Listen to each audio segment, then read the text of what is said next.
everyone, welcome to TTV News with some latest event in Ninh province, and here are our story today.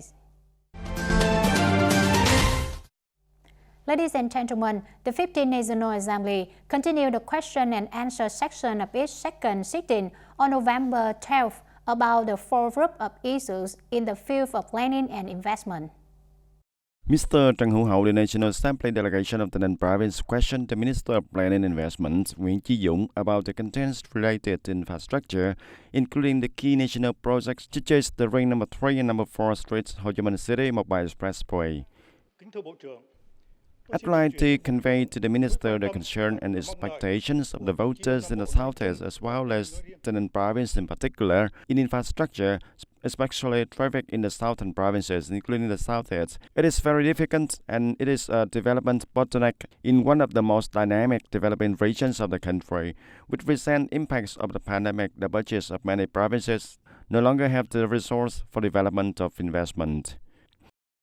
And responding to a question from Delegate Trần Hữu Hậu, Minister of Planning and Investment Nguyễn Chí Dũng emphasized that if localities have difficulties, the central government can partially support in various ways to be able to make the roads quickly. On the ring number 3 and number 4 streets of Ho Chi Minh City, the minister said that these two transport projects are included in the recently approved master plan on development of Vietnam's road network, and they are also important roads which are not only meaningful in economic terms, that is, expanding the development space for Ho Chi Minh City, reducing the overload of Ho Chi Minh City, also reducing the traffic congestion, but also opening up space for East and Southwest region. The ministry fully supports these two lines, which need to be invested soon. The Minister of Planning and Investment Nguyễn Chí Dũng also said that he would work with ministry and branches carefully study the plan to report to the government and Prime Minister for consideration and decision.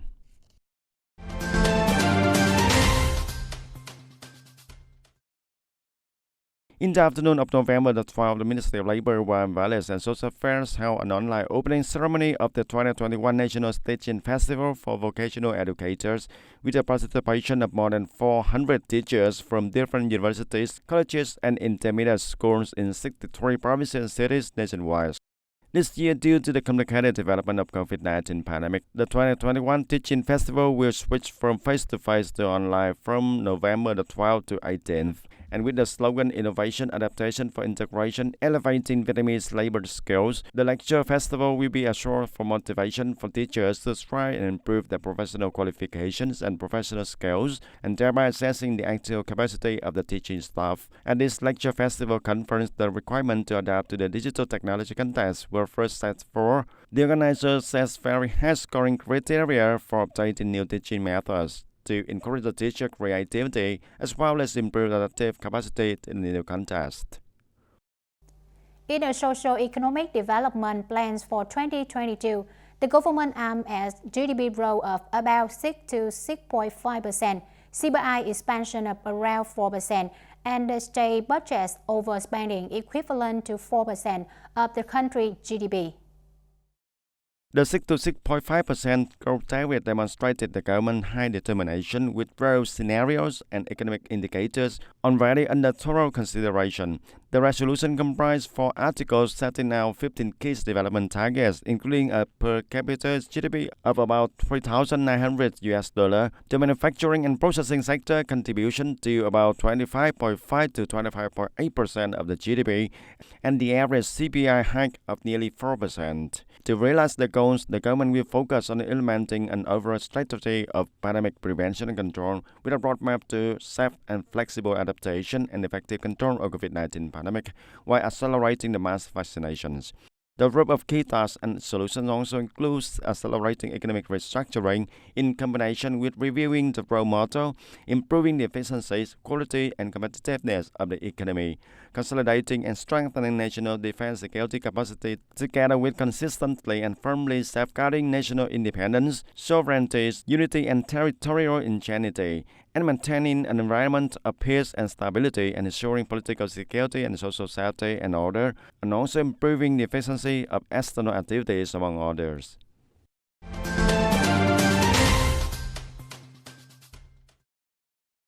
The sharp increase in fertilizer prices might raise farmers face many difficulties because input costs are too high while the product output does not increase anymore. Currently, the people in Ninh province are in harvesting the period. The price of rice at the moment is purchased by traders ranging from 4,800 Vietnam dong to about 5,400 Vietnam dong per kilograms, depending on the type. And if every year with such rice prices, people will have a profit to about 12 to 15 million Vietnam dong per hectare after deducting the production costs. However, in this year crop, the price of agricultural inputs has increased. The farmer only break even lose the money after deducting production costs. Recently, the director of TayNin Power Company, Mr. Nguyễn Tấn Hùng, on behalf of the Southern Power Corporation, presented 3 RIC Solidarity House for nearby households and households in difficult circumstances in Trảng Bàng Thao, Go Dâu, and U Minh Châu districts. Accordingly, the Provincial Fundraising Committee for the Poor and the Southern Electricity Corporation presented the phrase Solidarity House to Mr. Biện Văn Lực, households in Vocational Commune Trảng Bàng Thao, Mr. Nguyễn Văn Hổ in Cẩm Giang Commune, Go Dâu District, and Mr. Tống Văn An in Sudat Commune, U Minh Châu District. The houses are of reinforced scout with corrugated iron roofs, brick-making walls, and ceramic-tile floors. Its house has a total construction cost of about 50 million Vietnam dong deducted from the Fund for the Poor of Ninh Province, supported by the Southern Power Corporation. In difficult circumstances, the house could not be built, and previously the house with cement columns was damaged. Attention of the party committee authorities at all levels has accompanied by the Southern Power Corporation, and our family is very happy to have a spacious house like this. We have the condition to stabilize our life, increasingly to develop, to repay the good deeds for the support. In 2021, the Southern Electricity Corporation supported the Standing Committee of the Vietnam Finland Front Committee of the Ninh Province to build 7 raised solidarity houses for near poor and disadvantaged households in the province. The Ninh Electricity Company will also hand over the remaining 4 houses in Tân Châu and Tân Bình District on November 16 of 2021. Ladies and gentlemen, with the rapid development in poll quantity and quality, up to now, in the collective economic sector, there have appeared many new types of the cooperative with effective operation, affirming its position and role in the national economy. However, in the context of increasingly fierce economic competition, especially under the impact of the COVID-19 pandemic, the long-standing weaknesses of this sector will be revealed again without additional reasonable and timely support. And among other 25,000 cooperatives, nearly 130,000 cooperatives grouped across the country, accounting for 64% are agricultural cooperatives.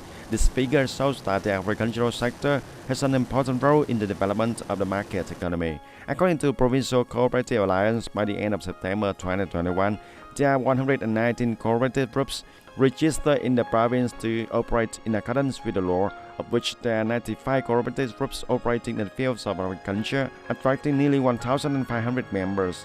24 industrial and handicraft cooperation groups attracting about 500 members. In the first 9 months of the year, the province established 16 new cooperatives, and up to now, the province has 157 cooperatives and 6 branches of Union of Cooperatives, increase of 17 cooperatives over the same period. The production associated with the value chain and application of high technology of production are receiving special attention from agricultural cooperatives. Products of these cooperatives are strongly supported by industry and levels and are facilitated to be sold in the chain of 5 self-food stores in the province as well as many collective kitchens. The COVID-19 pandemic is seriously affecting and all aspects of the life economy, society, and many production supply chains have been broken. Products and goods, especially food and essential necessities by cooperatives and production groups, have a huge backlog. As a province bordering with Cambodia, trade activities across the Thailand-Cambodia border have faced many difficulties in recent months amid the spreading of the COVID-19 pandemic. Products made from agricultural cooperatives have had their supply chain interrupted, and there are no traders to buy them. The cooperatives are almost no order from the previous consuming places. And so, Mr. La Hu Nghị, chairman of the Cooperative Alliance of the Ninh Province, said that the Union of Cooperatives will study fully the contents of the regulations and implement support measures according to Resolution number 105 of the government, and work with ministry branches and localities to promptly disseminate and advise cooperatives cooperatives, promptly synthesize the difficulties and problems to advise the leaders of provincial cooperative union to report to the provincial party committee, provincial people's committee, and the Vietnam cooperative union also. In addition, the Ninh province continued to promote the implementation of the program One Commune One Product (OCOP) program in the Ninh province in the period of 2020 to 2025 with a vision to 2030, determining the total investment capital of OCOP is more than 238 billion Vietnam dong. The project objective is to develop agricultural, non-agricultural products and services with advantages in each locality according to the value chain, promote the building of brands and trademarks, improve the quality and value of local agricultural products, and thereby increasing the people's incomes. And according to Mr. Đặng Khánh Duy, owner of TayNinh rice paper facilities in Trung Đông Commune, Hòa Thành Thao, in order for the product to be recognized as an OCOP product, the establishment continues to research and apply advanced technology in processing, packaging products, increasing products identification, and creating trust for the customers. Identifying e-commerce as a new direction to help the agricultural products, including OCOP products of the cooperative, compete in the market and connect directly with consumers. The province encouraged and create favorable conditions for cooperatives. The cooperation groups joined in connecting with the e-commerce platforms such as Postmart of Vietnam Post and Voso of Viettel Post with the intermediate goal of connecting 5 million farmer households to the two e-commerce platforms. In addition, the province also has policies to encourage cooperatives to participate in value chain linkages, and in a new normal period, the province also needs to develop preferential mechanisms and policies on credit, land test, training support, trade promotion, application of science and technology, new technologies, infrastructure investment, agricultural insurance, risk prevention to promptly remove difficulties and obstacles, restore and develop production and business activities for each types of cooperative, agricultural and non-agricultural sectors. Ladies and gentlemen, that's all for TTV News today. Thank you for joining with us and see you next time.